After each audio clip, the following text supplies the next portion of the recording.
Hello, Oracles. Tesla has a new Gigafactory coming to Indonesia. Or does it? We've got some news coming out saying that we might be seeing one, and then we've got Elon coming out potentially debunking it. We're going to dive into that in a minute.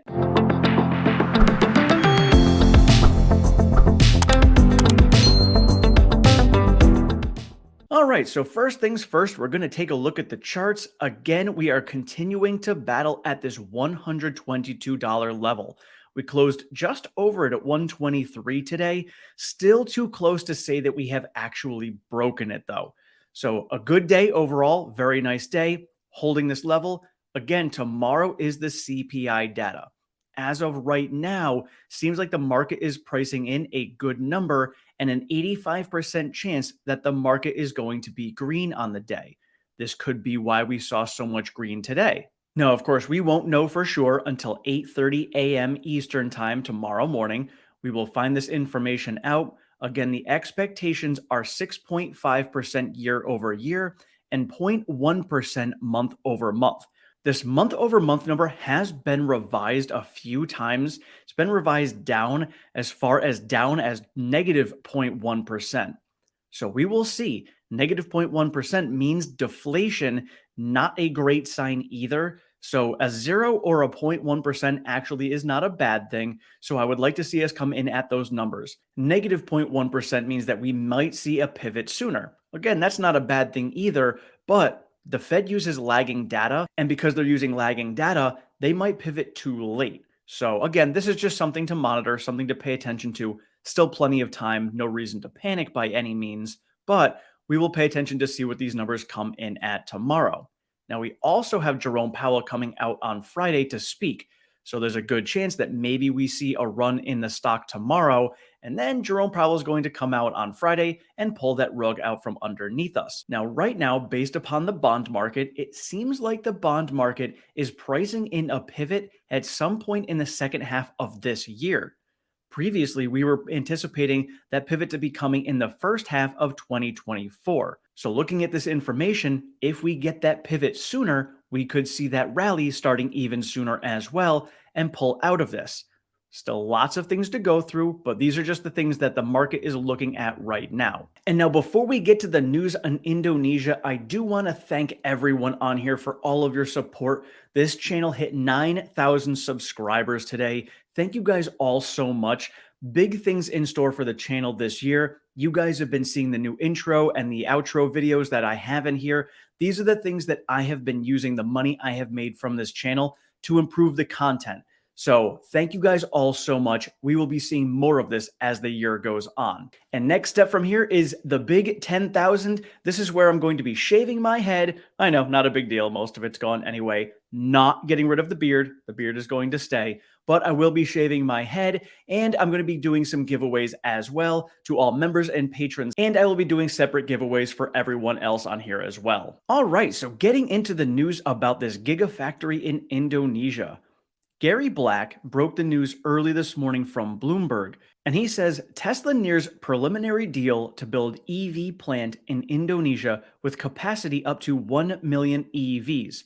Bloomberg citing unnamed sources. And so now, of course, anytime we get something coming out that is not official by Tesla, we always have to take it with a grain of salt. But the Bloomberg report says Tesla Inc. is close to sealing a preliminary deal to set up a factory in Indonesia, according to people familiar with the matter, as Elon Musk's electric vehicle pioneer looks to capitalize on the Southeast Asian nation's reserves of key battery metals. The plant would produce as many as 1 million cars a year, the people said, in line with Tesla's ambition to have all of its factories globally reach that capacity. The discussions include plans around multiple facilities in the country, serving different functions across production and the supply chain, one of the people said. A deal hasn't been signed, and the agreement could still fall through, said the people, asking not to be identified as the talks are confidential. And so, of course, this stirred up all sorts of excitement all over the place today. So many people have been excited. We had been hearing about Canada, we heard about Mexico, we've been hearing about South Korea, now we've got Indonesia back on the radar. My guess is for the next two are going to be Indonesia and Canada. So this makes total sense for them to be in Indonesia. So again, taking this with a grain of salt, all of this excitement going on, and then Elon comes out with a tweet. And Elon's response to Eva Fox's report on this says, please be cautious about writing articles citing unnamed sources as they are frequently false. So, of course, he says this, kind of squashes the fun. Everybody was excited about this. But then I also took a step back and thought about it. Many times over the last couple of months, we've heard some reports coming out from unnamed sources or sources that did not want to be identified, saying different things. Tesla has come out to debunk them, and then shortly thereafter, they came true. So I'm not saying that this is going to be the case this time. This is the first time Elon has been the one specifically debunking this, sort of debunking it. He didn't say specifically it's not happening. He just said it's frequently false. We do know that Indonesia is really looking forward to having a factory built over there. We know that they have spoken about it. Their leaders have been vocal about wanting one there. So now we just have to wait and see. So is Elon saying this just because they're also in talks with other countries and these other countries, don't know actually what's going on because they are confidential talks? We're not sure. So obviously Tesla still needs to make this final decision as to where it is going to be.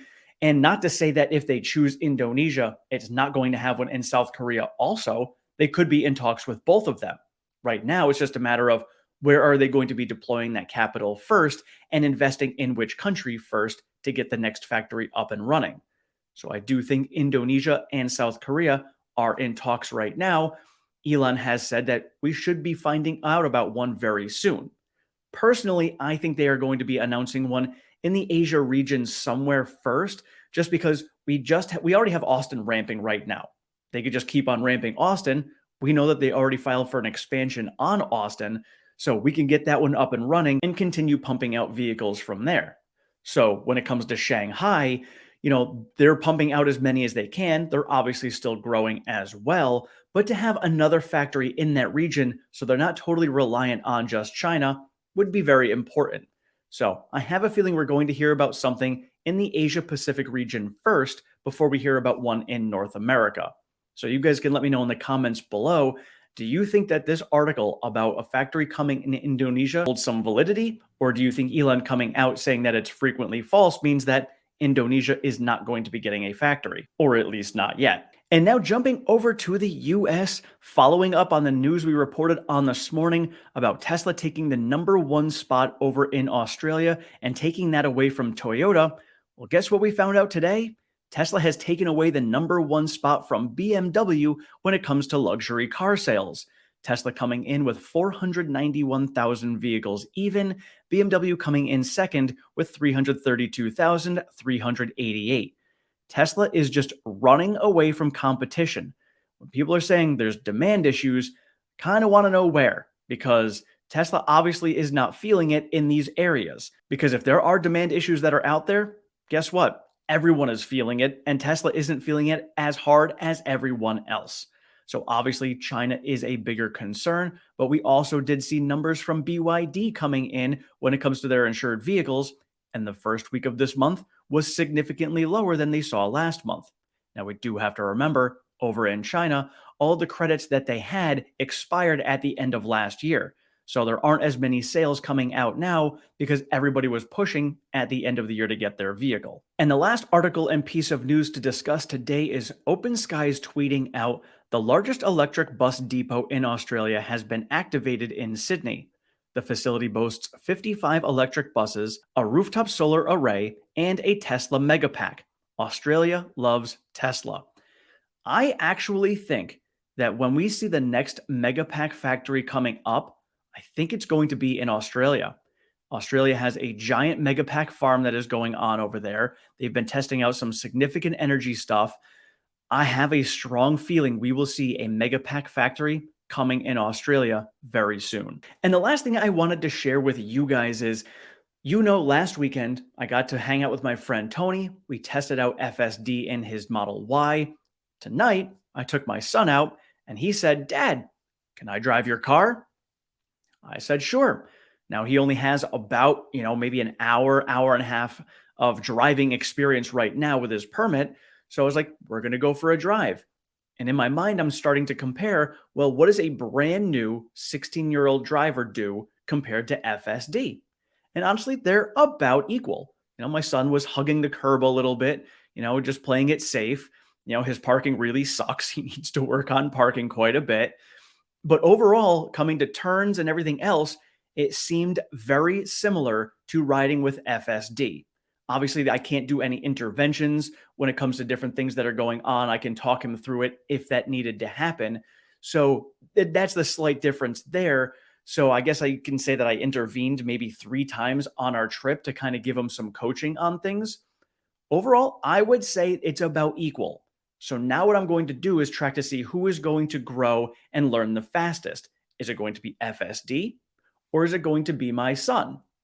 Now, with that said, somebody over on Twitter had pointed out that most likely what's going to happen is my son is going to progress as a driver faster than FSD will. However, at some point, he is going to plateau, and there's a good chance that FSD will actually become a better driver than him in the future. That's obviously the plan with FSDs to become better than human drivers in general. There's always going to be better drivers out there than a robot, but it's going to be that march of nines where it's just going to continue to get better and better and better over time. So I think that's a great point. But again, I will track this and monitor it and continue sharing with you guys as my son progresses and as I get more experience with FSD. And I'll be meeting up with Tony on a regular basis as well to continue seeing as that progresses also.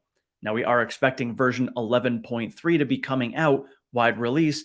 Elon said within 2 weeks.